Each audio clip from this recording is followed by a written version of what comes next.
Silvering of lens में लिख लें, नॉट फॉर एनसीईआरटी, पहले तो ओनली फॉर कंपटीशन।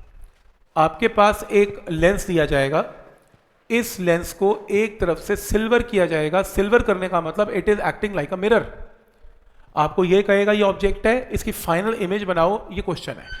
आपको ऑब्जेक्ट का डिस्टेंस देगा, आपको क्या निकालना होगा, इसका इमेज का डिस्टेंस निकालना होगा। तो ये ना 3 स्टेज प्रोसेस है। पहले रे लेंस में जाएगी, फिर मिरर से टकराएगी, फिर लेंस में आएगी और फिर इमेज बनेगी। Lens, mirror, lens, image. तो इसका मतलब जो टोटल, अब कोई ये पूछता है कि सर एक बात बताओ, ना तो ये लेंस रहा ना तो ये मिरर रहा पूरी तरीके से, इसको क्या माने, आधा लेंस आधा मिरर? नहीं। अगर एक बॉडी माननी है ये लेंस की कैटेगरी है या मिरर की कैटेगरी है, आपने मिरर की कैटेगरी बोलना है, क्योंकि इसमें अल्टीमेटली क्या हो रही है, रिफ्लेक्शन।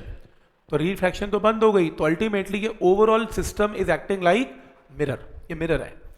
अगर कोई कहे कि इस पूरे मिरर की इक्विवेलेंट पावर निकाल लो, तो आप बोलोगे लेंस की पावर प्लस मिरर की पावर प्लस लेंस की power is equivalent power of a mirror. ये फॉर्मूला यूज करेंगे, नंबर 1। नंबर 2, इसके अंदर सिर्फ इस प्रॉब्लम में, अदरवाइज पूरे ऑप्टिक्स में नहीं, तभी एंड में करवा रहा हूं। सिल्वरिंग के अंदर एक नई साइन कन्वेंशन है, आपने उस साइन कन्वेंशन को ही यूज करना है। जो पुरानी साइन कन्वेंशन है 2 मिनट के लिए उसको बाहर निकाल दो दिमाग से, 2 मिनट के लिए सिर्फ, परमानेंट नहीं, बाकी वही चलेंगी। सिर्फ इसके लिए अगर मैं ये बोलूं सिल्वरिंग के अंदर कोई भी डिवाइस कन्वर्जिंग है, रेस को कन्वर्ज करती है, तो उसकी फोकल लेंथ और पावर पॉजिटिव होगी। बस ये साइन कन्वेंशन है। आपने ये नहीं देखना कि वो कन्वेक्स है, कनकेव है, मिरर है, लेंस है, कुछ भी है, वो डिवाइस कुछ भी हो सकती है। अगर कन्वर्जिंग है तो फोकल लेंथ पॉजिटिव है, अगर डाइवर्जिंग है फोकल लेंथ नेगेटिव है। बस ये याद रखना, सही। आपने पुरानी साइन कन्वेंशन के बारे में बात नहीं करनी, कन्वर्जिंग और डाइवर्जिंग से बात करनी है। तो शुरू करते हैं। इक्विवेलेंट फोकल लेंथ कैसे निकलती है, 1 बाय लेंस, मिरर और लेंस। अब इसके अंदर जब हम शुरू करेंगे इस क्वेश्चन को 2 पार्ट्स में डिवाइड करेंगे, आधा लेंस और आधा मिरर है, आधा मिरर है। अब इसके अंदर ये क्वेश्चन है object is placed at a distance of 30 centimetre, तो यू की वैल्यू 30 है। किसके आगे, in front of a equi concave lens, equi concave lens है which is made up of glass, जिसका म्यू गिवन है, having focal length 30। Focal length equi concave lens की पता है, लेकिन कह रहे हैं surface of the lens on the other side is silvered. हमने अदर साइड को क्या कर दिया, silver, silvering of lens. Final image कहां बनेगी ये बताओ। तो डायग्राम कैसा बनेगा, ऐसा बनेगा। कनकेव लेंस, एक तरफ से सिल्वर, आपको इसकी फोकल लेंथ, इसकी नहीं पता, लेंस की नहीं पता, मिरर की नहीं पता, तो आपको क्या पता है, आपको रेडियस पता है, आपको म्यू पता है। सबसे पहले आप अपना कॉन्सेप्ट लगाएं, फोकल लेंथ किसकी, इसको करेक्शन करना, कनकेव, पूरे कनकेव की फोकल लेंथ कितनी गिवन है, 30, तो -30, एक आर नेगेटिव, दूसरा आर भी नेगेटिव, तो यहां से सॉल्व करें और सॉल्व करके पहले आर निकाल लें।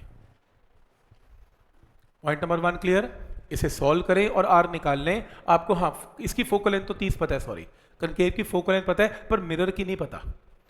तो आपने चलो लेंस मेकर लगाया, लेंस मेकर सबको आता है, लेंस मेकर से आपने क्या निकाल लिया, आर निकाल लिया। आर इसलिए निकाला क्योंकि मिरर की जो फोकल लेंथ होती है वो क्या होती है, r/2।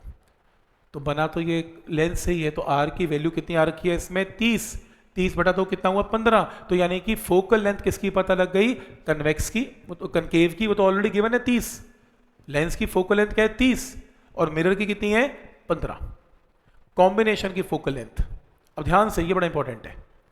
इसके अंदर कॉम्बिनेशन की फोकल लेंथ में लेंस का नेचर क्या है, डाइवर्जिंग की कन्वर्जिंग, ये मत बोलना कन्वेक्स की कनकेव, डाइवर्जिंग की कन्वर्जिंग, डाइवर्जिंग, कनकेव तो डाइवर्जिंग होता है। तो फोकल लेंथ इज नेगेटिव, -1/30, इधर भी -1/30, इधर भी -2 बार आएगा तो ट्वाइस कर दिया। मिरर की फोकल लेंथ क्या है, अब अगर देखा जाए तो मिरर की फोकल लेंथ अगर पुरानी साइन कन्वेंशन से देखेंगे तो कुछ और आएगी, लेकिन ये अगर रे इस पे आती है तो क्या करेगी, डाइवर्ज। तो बोलो कन्वर्जिंग की डाइवर्जिंग, डाइवर्जिंग, डाइवर्जिंग है तो फोकल लेंथ यहां पर भी क्या आएगी मिरर की, नेगेटिव। आप ये मत देखना कि कन्वेक्स कनकेव है, बस ये देखना नई साइन कन्वेंशन है इसमें तीनों में, कन्वर्जिंग डाइवर्जिंग कन्वर्जिंग डाइवर्जिंग। अगर तीनों के तीनों डाइवर्जिंग, तीनों नेगेटिव, एक भी कन्वर्जिंग वो पॉजिटिव, चाहे वो मिरर है चाहे वो लेंस है। तो आपके तीनों डाइवर्जिंग है और आपने फोकल लेंथ निकाल ली कितनी, -7.5। ये पूरे कॉम्बिनेशन की फोकल लेंथ क्या आ गई, -7.5। And combination is acting like a mirror. शुरू में बोल दिया था ये लेंस नहीं है, कॉम्बिनेशन मिरर है। नेगेटिव फोकल लेंथ क्या शो करती है, दिस इज कन्वर्जिंग और डाइवर्जिंग, डाइवर्जिंग। अब अपनी पुरानी साइन कन्वेंशन वापस आ जाओ, अब छोड़ दो इसे, बस यहीं तक थी नई पुरानी। अगर कोई मिरर डाइवर्जिंग है तो वो मिरर क्या होगा, कन्वेक्स की कनकेव, कन्वेक्स, कन्वेक्स क्या होता है, डाइवर्जिंग। तो इसका मतलब आपको ये पता लग गया कन्वर्जिंग डाइवर्जिंग से कि ओवरऑल ये मिरर कैसे एक्ट कर रहा है, लाइक अ कन्वेक्स। अब मन में सोचो, कन्वेक्स की फोकल लेंथ आपकी पुरानी साइन कन्वेंशन से पॉजिटिव थी कि नेगेटिव, कन्वेक्स की तो पॉजिटिव होती है मिरर्स की, convex mirror is focal length positive. तो छोड़ दो इससे माइनस को। अब नया क्वेश्चन बन गया, u आपको पता है -30, फोकल लेंथ कन्वेक्स की क्या होती है, पॉजिटिव। अब ये नई प्रॉब्लम से v निकाल लेना आंसर। आपको ये क्या है, ये क्या नेगेटिव से पॉजिटिव एकदम कैसे हो गया, वो साइन कन्वेंशन सिर्फ ये चेक करने के लिए थी कि overall combination will act like concave या कन्वेक्स। उसके लिए हमने कन्वर्जिंग डाइवर्जिंग की यूज करके डाइवर्जिंग से कन्वेक्स पता कर लिया। हमें बस ये देखना था ओवरऑल फोकल लेंथ 7.5 है और कन्वेक्स है। अब हमारा पुराना न्यूमेरिकल हो गया कि अगर हमारे पास कोई मिरर है जिसकी फोकल लेंथ कन्वेक्स की पॉजिटिव है तो यहां से v आएगा, ये आंसर है। ये सबसे ट्रिकी पार्ट है, ओवरऑल चेक करने के बाद पुरानी साइन कन्वेंशन पे शिफ्ट करना। घर जाके सोचना ऐसे कैसे किया।